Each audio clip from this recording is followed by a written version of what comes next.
Hey guys, this is Fundo on Manchopagama.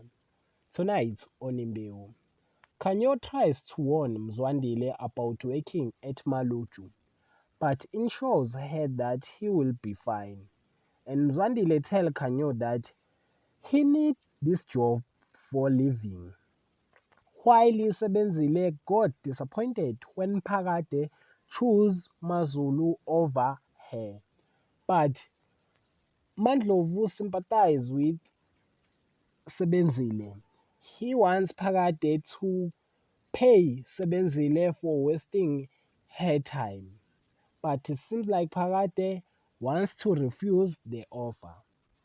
Wiley too is surprised by the sudden attention that he getting at himself. He is looking the waiters of cigarette lounge, and these ladies are so beauty and attractive.